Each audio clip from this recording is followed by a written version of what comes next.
ഹരി ഓം. എല്ലാവർക്കും എൻ്റെ വിനീത നമസ്കാരം. ജീവിത വിജയം ഭഗവത്ഗീതയിലൂടെ നമുക്ക് സാധ്യമാക്കണം.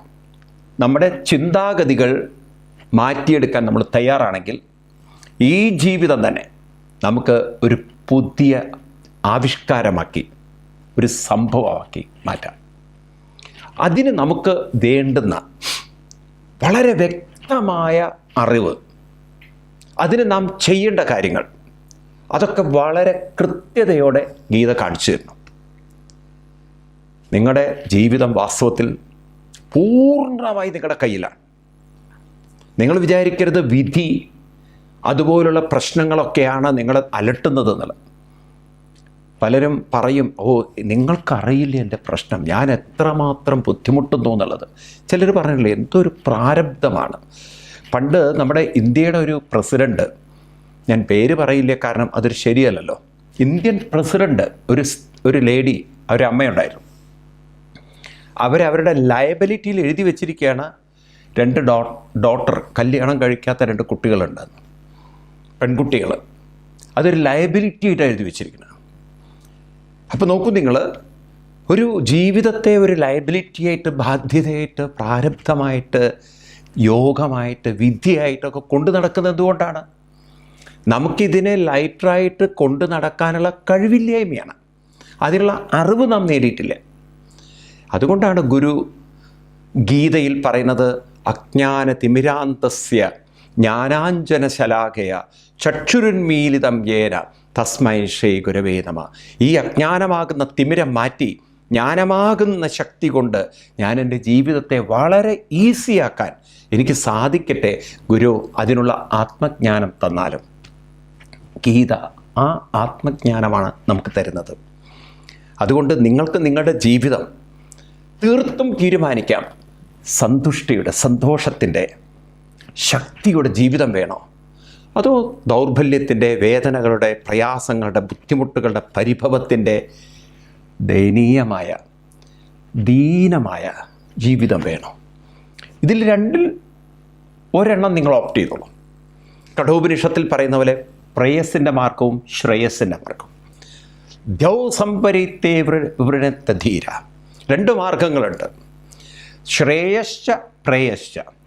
ഒന്ന് ശ്രേയസിൻ്റെ മാർഗമാണ്, കരുത്തിൻ്റെ, ആർജവത്തിൻ്റെ, ഉത്സാഹത്തിൻ്റെ, ഉന്മേഷത്തിൻ്റെ ശ്രേയസിൻ്റെ മാർഗമാണ്.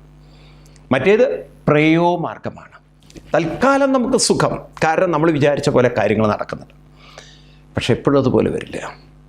പ്രതികൂലമായ സാഹചര്യങ്ങൾ വരുമ്പോൾ, തിരിച്ചടികൾ വരുമ്പോൾ, മറ്റുള്ളവരുടെ വേദനാത്മകമായ പെരുമാറ്റങ്ങൾ കാണുമ്പോൾ, കുത്തുന്ന വാക്കുകൾ കേൾക്കും, താളം തെറ്റും.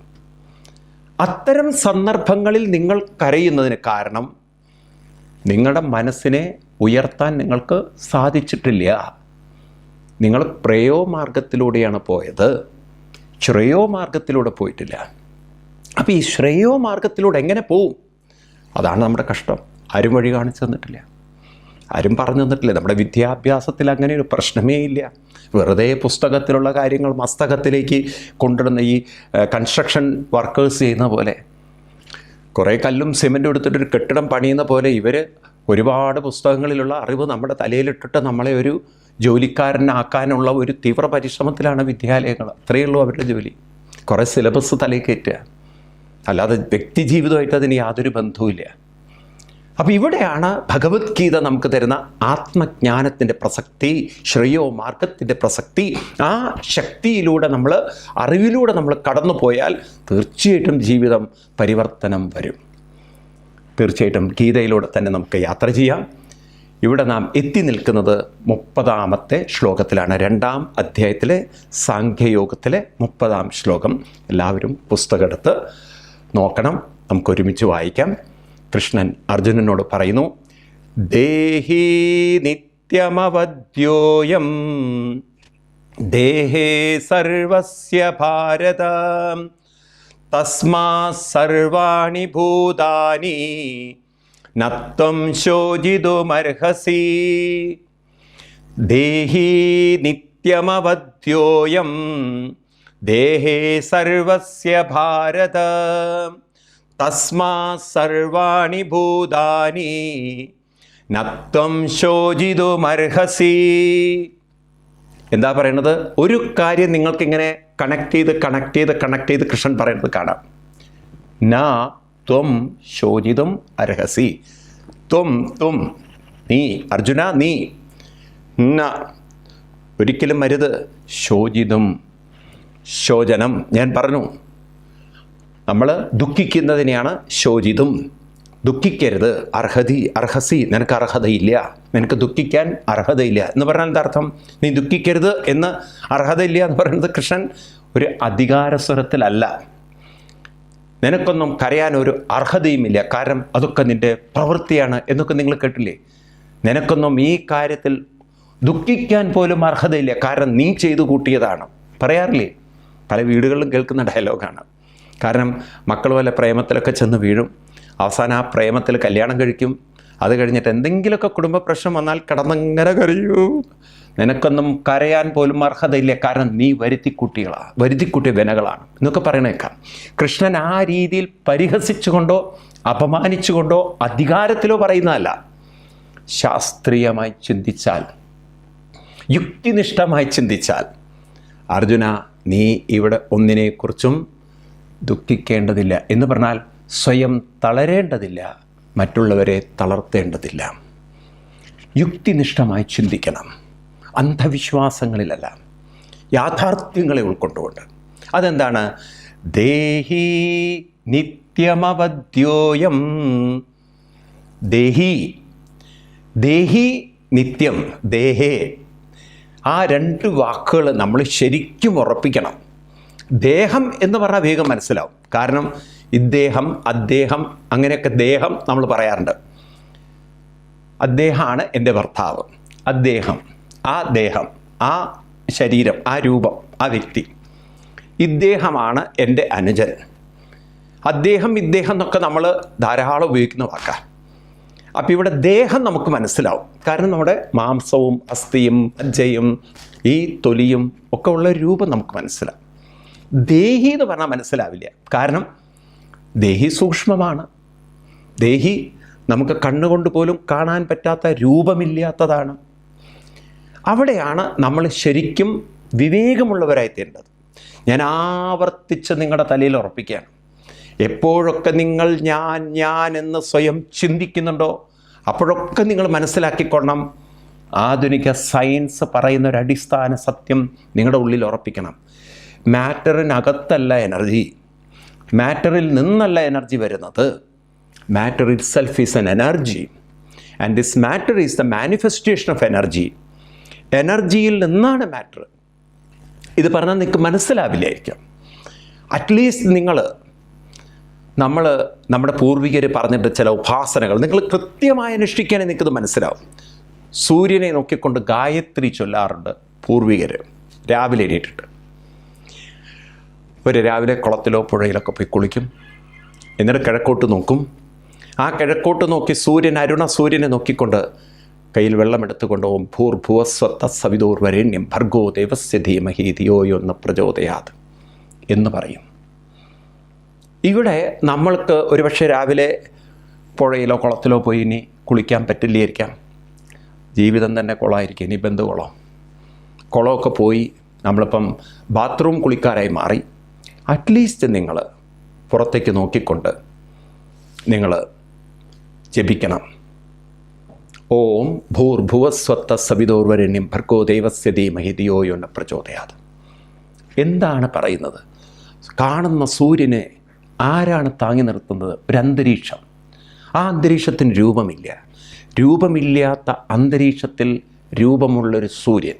ഇത്രയും നമുക്ക് ഉൾക്കൊള്ളാൻ പറ്റില്ലേ? ഇത് തന്നെ നിങ്ങളിലേക്കും അങ്ങോട്ട് ഉൾക്കൊണ്ടാൽ മതി. രൂപമില്ലാത്ത ദേഹിയിൽ രൂപമുള്ള ദേഹം, രൂപം ഇല്ലാത്ത ദേഹിയിൽ രൂപമുള്ള ദേഹം. ഇന്നത് മനസ്സിലാക്കാൻ ഒട്ടും പ്രയാസം വേണ്ട, കാരണം ഇന്ന് നാം ടെക്നോളജിയുടെ വേൾഡിലാണ് ഇരിക്കുന്നത്. ടെക്നോളജിയാണ് നമ്മളെ ഇന്ന് ഭരിച്ചുകൊണ്ടിരിക്കുന്നത്. നിങ്ങൾ നോക്കൂ, നമുക്ക് ഇലക്ട്രിക് പവർ, ഈ ഇലക്ട്രിക് പവർ എന്ന് പറയുന്നൊരു ശക്തി നമ്മൾ മനസ്സിലാക്കിയിരിക്കുന്ന ഇലക്ട്രിക് പവർ വയറിലൂടെ വരുന്നു എന്നുള്ളതാണ്. പക്ഷെ അന്തരീക്ഷത്തിൽ മുഴുവനായി ഇലക്ട്രിക് പവർ ഇരിക്കുകയാണ്. കാർമേഘങ്ങൾ തമ്മിലടിച്ച് അതിൽ നിന്നും മിന്നലുണ്ടാകുമ്പോൾ ആ ഇലക്ട്രിക് പവർ അടിച്ച് ഭൂമിയിലേക്ക് എത്തുമ്പോഴുണ്ടല്ലോ, ഷോക്കേറ്റതുപോലെ കരിഞ്ഞ് മരിച്ച് വീഴുന്ന ആളുകൾ, വൃക്ഷങ്ങൾ കത്തിക്കരിഞ്ഞ് പോകുന്ന ചിത്രങ്ങൾ കണ്ടില്ലേ? അന്തരീക്ഷത്തിൽ നിറഞ്ഞിരിക്കുകയാണ്. ഈ അന്തരീക്ഷത്തിൽ അനന്തമായ ശക്തി നിറഞ്ഞിരിക്കുകയാണ്. ഇതുപോലെ നമ്മൾ ഭൂമിയിൽ വസിക്കുന്നു. ഈ ഭൂമി നമുക്ക് കാണാം. ഗ്രാവിറ്റി എന്നൊരു സാധനം ഉള്ളത് കൊണ്ടാണ് ഭൂമിയിൽ വസിക്കാൻ പറ്റുന്നത്. ആ ഗ്രാവിറ്റി എന്നൊരു ഫോഴ്സ് ആരെങ്കിലും കണ്ടിട്ടുണ്ടോ? ആ ഗ്രാവിറ്റി ഇല്ലെങ്കിൽ നമുക്ക് ഭൂമിയിൽ വസിക്കാം. നമ്മൾ പറന്നു പോയിട്ടുണ്ടാവും. ആ ഗ്രാവിറ്റിയാണ് നമ്മളെ താഴോട്ട് പുള്ളി ചെയ്തുകൊണ്ടിരിക്കുന്നത്. ഇതുപോലെ നിങ്ങൾ രാവിലെ എണീക്കുന്നു, നടക്കുന്നു. ഒന്ന് ചിന്തിക്കൂ, നിങ്ങൾ ആ നടത്തമൊക്കെ നിങ്ങൾക്ക് സാധിക്കണമെങ്കിൽ ദേഹി ഉണരണം, നിങ്ങളുടെ ബോധ മനസ്സുണരണം. ഈ ദേഹി ഉണർന്ന് ശരീരത്തിലൂടെ പ്രവർത്തിച്ചാൽ മാത്രമേ ഈ ശരീരം ഉണർന്ന് നിന്ന് ചലിച്ച് പ്രവർത്തിക്കുള്ളൂ. ചില കുട്ടികളെയൊക്കെ അമ്മമാർ രാവിലെ സ്കൂളിൽ പോകാൻ വേണ്ടിയിട്ടോ ട്യൂഷന് പോകാൻ വേണ്ടിയിട്ട് രാവിലെ എണീപ്പിക്കും. അതിൻ്റെ ഉറക്കം മതിയായിട്ടുണ്ടാവില്ല, പകുതി ഉറക്കത്തിലാണ് വരിക. അതിനെങ്ങനെ കൊണ്ടുവരുമ്പോൾ അതിങ്ങനെ ആടി വീഴുന്നത് കാണാം. കാരണം ഉറക്കം മതിയായിട്ടുണ്ടാവില്ല. ചിലപ്പോൾ അച്ഛനോ അമ്മയ്ക്കോ നേരത്തെ എവിടെയെങ്കിലും അല്ല ഗുരുവായൂരിലോ അല്ലെങ്കിൽ കല്യാണത്തിന് പോകാൻ ഏർലി മോർണിംഗ് പുറപ്പെടേണ്ടതുണ്ടായിട്ടുണ്ടാവും. പക്ഷേ ഈ കുട്ടി ലേറ്റായിട്ട് കടന്ന് ഉറങ്ങി രാവിലെ എണീക്കാൻ പറ്റാതെ ആ കുട്ടി ഇങ്ങനെ തൂങ്ങി ആ കുട്ടിയെ എവിടെയെങ്കിലും കൊണ്ടൊന്ന് ഇരുത്തിയാൽ മതി, അവിടെ വീണു. ആ മനസ്സത്ര ഉണരാതെ ഇരിക്കുന്നത് കൊണ്ട് ആ ശരീരത്തിന് താങ്ങി നിർത്താൻ പറ്റുന്നില്ല. ശരീരമല്ല മനസ്സിനെ താങ്ങി നിർത്തുന്നത്, മനസ്സാണ് ശരീരത്തെ താങ്ങി നിർത്തുന്നത്. മനസ്സിലാക്കാൻ ഇനി വല്ലതും വേണം. ദേഹിയിലല്ലേ ദേഹം ഇരിക്കുന്നത്. സൂക്ഷ്മശക്തിയിലെ സ്ഥൂലശക്തി ഇരിക്കുള്ളൂ, സൂക്ഷ്മശക്തിയിലെ സ്ഥൂലരൂപം ഇരിക്കുള്ളൂ. ഇത് നിങ്ങളുടെ ഉള്ളിൽ അടിസ്ഥാനമായി ഉറച്ചിട്ടുണ്ടെങ്കിൽ സ്ഥൂലരൂപം കണ്ണുകൊണ്ട് കാണുന്ന പോലെ സൂക്ഷ്മശക്തിയെ ബുദ്ധിയാകുന്ന കണ്ണുകൊണ്ട് കാണണം, അറിവാകുന്ന കണ്ണുകൊണ്ട് കാണണം. അപ്പം ആ അറിവാകുന്ന കണ്ണുകൊണ്ട് കാണുമ്പോൾ നിങ്ങൾക്ക് മനസ്സിലാവും ഈ ദേഹത്തിന് മാത്രമേ ചലനവും മാറ്റവുമുള്ളൂ. ഞാൻ പറഞ്ഞു 2 വാക്കുകൾ നിങ്ങൾ മറക്കരുത്. ജനനം എന്നതുകൊണ്ട് ചലനമെന്നും മരണം എന്നതുകൊണ്ട് മാറ്റമെന്നും. ഈ ചലനവും മരണവും ശരീരത്തിന് മാത്രമേ ഉള്ളൂ. ദേഹി സൂക്ഷ്മമാണ്, കണ്ണുകൊണ്ട് കാണാൻ പറ്റാത്ത നിങ്ങളെ ചിന്തകൾ നിങ്ങൾ കണ്ടിട്ടുണ്ടോ? ബോധത്തെ നമ്മൾ കണ്ടിട്ടുണ്ടോ? അപ്പം ബോധചിന്ത ഇല്ല എങ്കിൽ എണീക്കാൻ സാധ്യമല്ല, നടക്കാൻ സാധ്യമല്ല, കൈ ഉയർത്താൻ പറ്റില്ല, കണ്ണ് ഒന്ന് തുറക്കാൻ സാധ്യമല്ല. മരിച്ചുപോയ ആളുകളുടെ ആ ബോധമനസ്സ് കൈവിട്ടു പോയാൽ പിന്നെ ഈ ശരീരം ശാന്തം, നിശ്ചലം, ജഡം കഴിഞ്ഞു. അപ്പം അതുകൊണ്ട് നാം നമ്മുടെ ജീവിതത്തെ കാണേണ്ടത് സാധാരണക്കാർ കാണുന്ന രീതിയിലാവരുത്. അവർ കാണുന്ന ദേഹത്തെ മാത്രമാണ്. ദേഹം മാത്രമല്ല, ദേഹിയിലിരിക്കുന്ന ദേഹമാണ്. നാം ദേഹിയാണ്, ബോധമനസ്സാണ്. ബോധമനസ്സ് ഉണരുമ്പോഴാണ് ഞാൻ എനിക്ക് എൻ്റെ എന്നൊക്കെ പറയാൻ പറ്റുന്നത്. ശരീരം ഇതുവരെ ഞാനെന്തോ എനിക്കെന്നോ എൻ്റെ എന്നോ പറഞ്ഞിട്ടില്ല. അപ്പം അങ്ങനെയുള്ള ആ ദേഹി സൂക്ഷ്മമായതുകൊണ്ടും അത് കണ്ണുകൊണ്ട് പോലും കാണാൻ പറ്റാത്ത അതിനെ നശിപ്പിക്കാൻ ഒരു ശക്തിക്കും സാധ്യമല്ല. നിങ്ങളുടെ ജീവിതം ഇവിടെ തന്നെ ഒന്ന് അനലൈസ് ചെയ്താൽ നിങ്ങൾക്ക് മനസ്സിലാവും. ശൈശവം മരിച്ചതിന് തുല്യമാണ്. കാരണം ഇല്ല, നമ്മുടെ കൂടെ ഇല്ല. നിങ്ങളൊരു കാലത്ത് അന്ന് ഡൈപ്പർ ഉണ്ടാവില്ലായിരിക്കാം, ഒരു വാവക്കുഞ്ഞായിരുന്നു. ഇപ്പോൾ നിങ്ങളുടെ ആ വാവക്കുഞ്ഞുണ്ടോ? അത് കഴിഞ്ഞാൽ നിങ്ങളൊരു കൊച്ചു കുട്ടി ബാലനായി ബാലികയായിട്ട് വളർന്നു. അന്നും നാണവും മാനവും ഒന്നും ഉണ്ടായിട്ടുണ്ടാവില്ല. കാരണം നമ്മൾ കളിപ്രായമാണതൊക്കെ. ആ ശരീരവും നമ്മളിലുണ്ടോ? ബാലനും ബാലികയും ഇപ്പോൾ നമ്മളിലുണ്ടോ?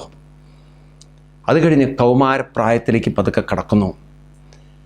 ആ കൗമാരപ്രായവും കുറേ കഴിഞ്ഞാൽ പോകുന്നു. പക്ഷേ അന്നുള്ള ബോധ മനസ്സ്, അന്നുള്ള ഞാൻ, ശിശുവായ നിങ്ങളിലെ ഞാൻ, ബാല്യത്തിൽ നിങ്ങളിലെ ഞാൻ എല്ലാം ഇപ്പോഴും അത് തന്നെയാണ്, മാറിയിട്ടില്ല. ശരീരം മാറി, ഞാൻ അന്നുമുണ്ട്, ഇന്നുമുണ്ട്, എന്നുമുണ്ട്. അപ്പോൾ ആ സൂക്ഷ്മമായ ദേഹിക്ക് ഒരു മാറ്റവും വന്നിട്ടില്ല. അപ്പോൾ ആ ഒരു കാര്യം നമ്മൾ മനസ്സിലാക്കേണ്ടത്, ഈ ദേഹി എന്ന് പറയുന്നത് നാശമില്ലാത്തതും സ്വാതന്ത്ര്യമുള്ളതും നിലനിൽക്കുന്നതുമാണ്. നാശമില്ലാത്തത് കൊണ്ട് തന്നെ അതെന്നും സൂക്ഷ്മമാണ്, അതെന്നും നിലനിൽക്കുന്നതാണ്. പിന്നെ അതിനൊരിക്കലും എന്താ പറയുക, അതൊരിക്കലും ഒന്നിലും കെട്ടിക്കുരുങ്ങി കിടക്കുന്നല്ല, സ്വതന്ത്രമാണ് ആ ബോധം. അതുകൊണ്ടാണ് നമുക്ക് നമ്മുടെ ചിന്തകളെ അതിലേക്ക് കൊണ്ടുപോകാൻ സാധിക്കുന്നത്. എന്ന് വെച്ചാൽ നിങ്ങൾക്ക് ഈ രണ്ടറിവ്, അതായത് ഈ ശരീരത്തെക്കുറിച്ചുള്ള അറിവും ദേഹിയെക്കുറിച്ചുള്ള അറിവും നിങ്ങൾക്ക് രണ്ടും സമന്വയിപ്പിക്കാൻ സാധിക്കുമ്പോൾ നിങ്ങൾക്ക് മനസ്സിലാവും, ഈ ദേഹം മാറുമ്പോഴും ദേഹി നശിക്കുന്നില്ല. ശ്വാസം അതൊരിക്കലും നശിക്കുന്നില്ല. ഞാൻ കഴിഞ്ഞ ക്ലാസ്സിൽ പറഞ്ഞു, ശരീരത്തെ ചൂട് നശിക്കുന്നില്ല, അത് അന്തരീക്ഷത്തിലുണ്ട്. ഇതുപോലെ ബോധചിന്തകളും ബോധമൊന്നും നശിക്കുന്നില്ല. അപ്പോൾ ആ നാശമില്ലാത്തതിലാണ് ചലനവും മാറ്റവുമുള്ള ശരീരം. സിനിമയുടെ സ്ക്രീനും ഞാൻ ഫിലിമൊക്കെ നിങ്ങളോട് പറഞ്ഞു, അത് തന്നെയാണ് ഇവിടെ നടക്കുന്നത്. ഈ ദേഹിയിലാണ് ദേഹം. അതുകൊണ്ട് ദേഹി അവധ്യോയം, അതിനെ വധിക്കുവാൻ, അതിനെ നശിപ്പിക്കുവാൻ ഒരു ശക്തിക്ക് സാധ്യല്ല. കാരണം സൂക്ഷ്മമാണ്. മനസ്സിലാവുണ്ടല്ലോ നിങ്ങൾക്ക്? അപ്പം നിങ്ങൾ സൂക്ഷ്മമാണ്. അപ്പോൾ എവിടെയാണ് ഈ നാശചിന്ത വരുന്നത്? ഇതൊക്കെ നിങ്ങളുടെ ചിന്തയിലേ ഉള്ളൂ. ചിന്തയിൽ മാത്രമാണ് നിങ്ങൾക്ക് നാശം. ചിന്തയില്ലെങ്കിൽ നിങ്ങൾക്ക് നാശമില്ല. നിങ്ങൾ ഭയപ്പെടുന്നു, നിങ്ങൾ അസ്വസ്ഥരാകുന്നു, നിങ്ങൾ ദുഃഖിക്കുന്നു, ഒക്കെ ചിന്തകളിലല്ലേ. നിങ്ങളുടെ ചിന്തകൾ മാറ്റാനുള്ള സ്വാതന്ത്ര്യം നിങ്ങളുടെ ബോധത്തിനുണ്ട്. ആ ചിന്തകൾ മാറ്റി നോക്കൂ, പിന്നെ നിങ്ങൾക്ക് എന്ത് പേടിയുണ്ട്? ഗാന്ധിജി തൻ്റെ മരണത്തിൻ്റെ മുമ്പിൽ റാം റാം എന്ന് പറയുന്നു. അതുപോലെ നിങ്ങൾ കേട്ടുന്ന ഭഗത് സിംഗിനെ പോലുള്ളവർ, സ്വാതന്ത്ര്യ സമരത്തിൻ്റെ ധീര വീര ശൂര പോരാളികൾ, അവരുടെ മുന്നിൽ കൊലക്കയർ, അയ്യോ എൻ്റെ ജീവിതം പോയല്ലോ എന്നല്ല, വന്ദേ മാതരം വന്ദേ മാതരം, തകർന്നില്ല. അപ്പം അവരുടെ ചിന്തകൾ അത്രയും മരണത്തിന് മുമ്പിലും പുഞ്ചിരിച്ചുകൊണ്ട് അത്ര ധീരരായി അവർക്ക് നിൽക്കാൻ സാധിച്ചത് ആ ചിന്തകളുടെ ശക്തിയല്ലേ. മരണം അവരെ ഭയപ്പെടുത്തിയിട്ടുണ്ടോ? മരണം അവരെ തളർത്തിയിട്ടുണ്ടോ? ഞാൻ കഥ കേട്ടിട്ടുണ്ട്, ഹിറ്റ്ലറുടെ കാലത്ത് ഈ നാസികൾ അന്ന് കൊന്നൊടുക്കുകയായിരുന്നു. അന്നത്തെ കാലഘട്ടത്തിൽ ജർമ്മനിയിലെല്ലാം അത്രമാത്രം വിദ്വേഷത്തിൻ്റെ ഒരു പകയുടെ കാലഘട്ടമായിരുന്നു. നിങ്ങൾക്കറിയാം, ക്രിസ്തു മതത്തിൽപ്പെട്ട ആളല്ല അദ്ദേഹം. ക്രിസ്തു വരുന്നത്, അദ്ദേഹത്തിൻ്റെ മതം എന്ന് പറയുന്നത് ഇന്ന് ഇസ്രായേലിലുള്ള ആളുകളുടെ മതമുണ്ട്. ഇസ്രായേൽ എന്ന് പറയുന്ന ഒരു രാജ്യം നിങ്ങൾ കേട്ട് കാണും. അവിടെ ഉള്ളവർ ക്രിസ്ത്യൻ സമൂഹമല്ല. ആ കാലഘട്ടത്തിൽ ജൂതന്മാരോട് നാസികൾക്കുണ്ടായ വിദ്വേഷം, പക, ലക്ഷോപലക്ഷം ജൂതന്മാരെയാണ് അന്ന് നാസികൾ ആ ജർമ്മനിയിൽ കൊന്നൊടുക്കിയത്. അതിൽ കുറേ പേരുടെ കൈകളും കാലുകളൊക്കെ അവർ അംഗവൈകല്യമൊക്കെ വരുത്തി. എന്നാൽ ചില ആളുകൾക്ക് നിസ്സാര പരിക്കേയുള്ളൂ. അപ്പോൾ ഈ നിസ്സാര പരിക്കേറ്റവരാണത്രേ അന്ന് ഏറ്റവും കൂടുതൽ ആ സ്ഥലത്ത് കരച്ചിലും ബഹളമൊക്കെ ഉണ്ടാക്കിയത്. എന്നാൽ ഈ കയ്യോ കാലോ പറഞ്ഞവർ വലിയ പ്രശ്നമൊന്നുമില്ല, ശാന്തരായിരുന്നു.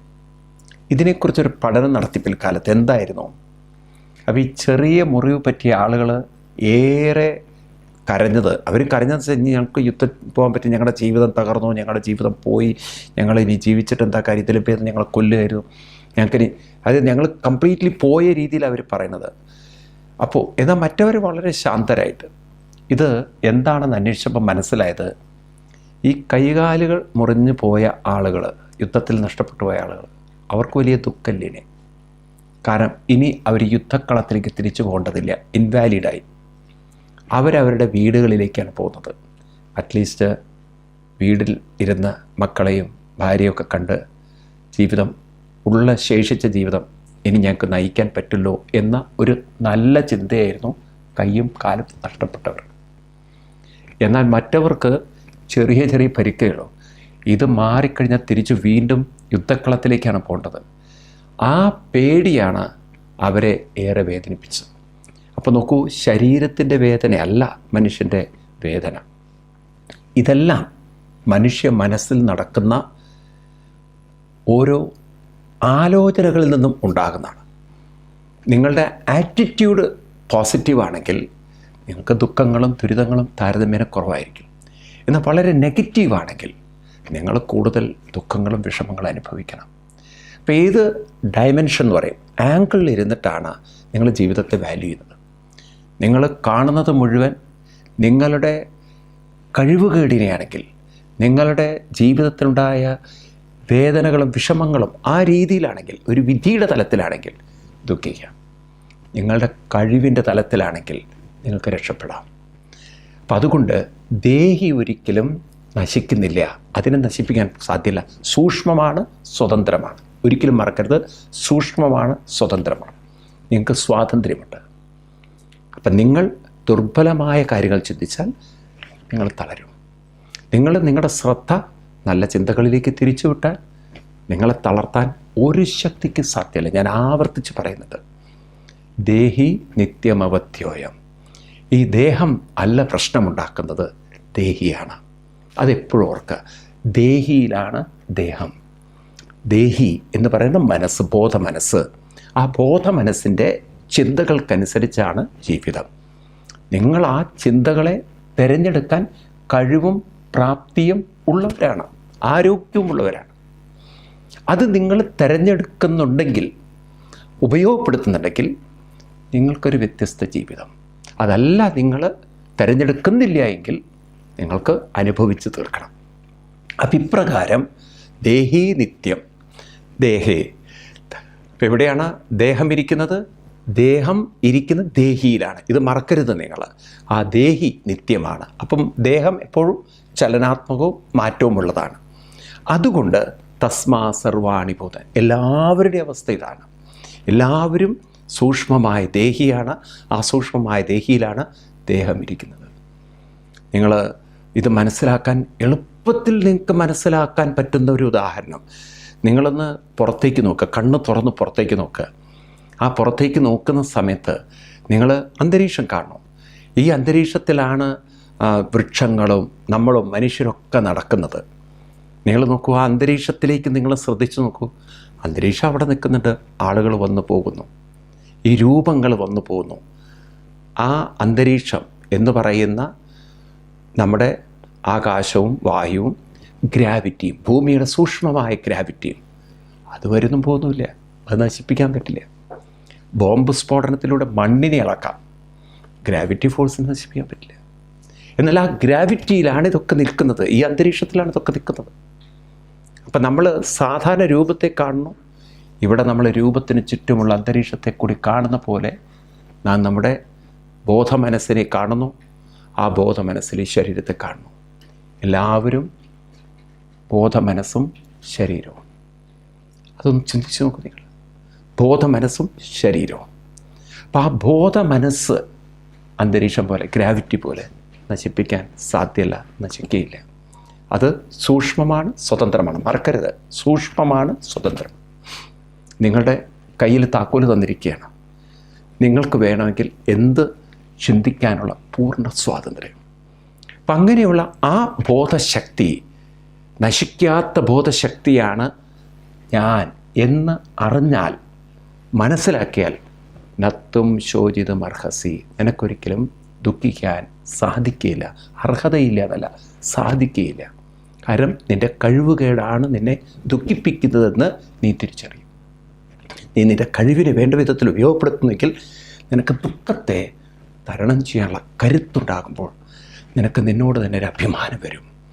അവിടെയാണ് നീ ഈശ്വരനെ നമിക്കുന്നത്. ആ ശക്തി, കഴിവ് എനിക്ക് കിട്ടിയത് എൻ്റെ ബോധസത്തയിൽ നിന്നാണ്. ഇപ്രകാരം നമ്മുടെ ജീവിതത്തെ മാറ്റിമറയ്ക്കാൻ സാധിക്കുമെന്ന് കൃഷ്ണൻ ഉറപ്പു തരുന്നു. അതുകൊണ്ട് നമ്മുടെയൊക്കെ ജീവിതത്തെ നമുക്ക് ധന്യമാക്കാൻ, പരിപൂർണ വിജയത്തിലേക്ക് എത്തിക്കാൻ സാധിക്കാനാണ് ഗീത നമ്മൾ പഠിക്കുന്നത്. വീണ്ടും കൃഷ്ണൻ ചില ടിപ്പുകൾ നമുക്ക് പറഞ്ഞു തരുന്നുണ്ട്. ഗംഭീരമായ, ഗഹനമായ വിഷയത്തെ വളരെ ലളിതമാക്കി പറഞ്ഞു തന്ന് നമ്മുടെ ജീവിതത്തെ പാടെ മാറ്റിമറിക്കുന്നു ഭഗവാൻ കൃഷ്ണൻ ഗീതയിലൂടെ.